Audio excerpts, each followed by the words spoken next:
With a film like Jade, we get the opportunity to both speak to the therapists that are interacting with young people and also let young people know that we fucking believe them, that their lives, their pain, all of it is so real. It's so important that we acknowledge these things as soon as they're happening, not 20 years later, not 30 years later, in the moment. I was riding a CTA, Chicago Transit bus to work, and I was sitting next to a young person, and the young person just sat there and just cried and cried and cried and cried and cried. And I just write her a little note and I pass it to her, and then she wrote me a little note and she passed it back, and we just wrote little notes. I asked her, I said, when you get to school, go to the office and talk to whoever the school social worker is. Whoever it is, just go talk to somebody. As much as we're struggling as adults, a lot of the youth are struggling, far worse. In many systems, and I think just society overall, Black and brown young men and women, there's this adultification that happens.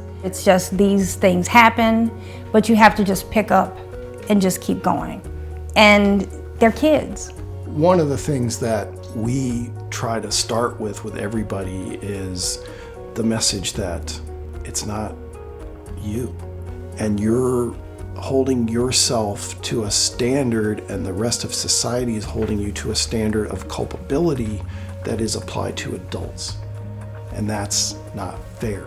The idea of people of color seeking out white people who are often the perpetrators of some type of systemic or individual trauma or violence is not where they want to seek help. And when it's done in a traditionally white supremacist type of setting, to say something is wrong with you, it makes sense that people of color would not want to reach out. I went to work in residential treatment. We had no idea what we were doing. We would physically restrain children. It was constant battles, power struggles. They were starting to say, like, this kid has PTSD, but really what that meant was somebody said the kid had been sexually abused. So now they had in their chart, in addition to everything else that was in there, now they had PTSD also, but it didn't inform their care, it didn't inform their treatment.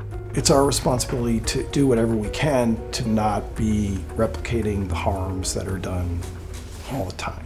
One of the things that I think was really important that was highlighted in the film was the clinician being able to walk back something she said. And in that moment, you really see advanced practice, because you see an apology and you see her not rush in to defend her ego.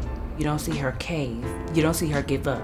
Sometimes you might say something and it wasn't the right thing to say, or the other person has a reaction that you didn't like. It is okay to go back and apologize. It's more important to think about how can I repair the situation than to be so anxious about saying anything that you don't say anything at all. I'm constantly questioning myself, and I putting my values onto my clients. It's a constant question that we have to keep in mind. It's creating a space where these conversations can be had and biting my tongue and really learning and also taking responsibility. So letting folks know up front that if there's ever anything I do that disrespects them in any way or makes them feel uncomfortable, that it is okay to bring that up. It's essential to bring that up. It really is, I think, amplifying the voices of the youth and families that we're working with and really leaning in and asking them, what is it you need from us? If they are able to say, I would feel better in working with a male or female therapist, working with a therapist that looks like me, and determining, like, if our system can't provide that, what can we do to assist them in referrals or connections with, service providers in the community. The therapist in Jade was actually taking a risk by being a member of a school community, but being willing to acknowledge that one of the professionals in that school did not do what they were supposed to do. It's important that all the different adults in a school system have some level of understanding of the kinds of traumas that students carry around, because the social worker is one point of contact, but kids need to be able to have multiple trusted adults in the setting where they spend so much time. It's important that all systems that are connected and touch the same kids are doing the same work. If we're moving and changing, but everyone else who is touching the youth are not, is a problem. Open up your eyes, see the people around you, see them breathe, see them hurt. Many people who call to do this work because we experienced our own traumas.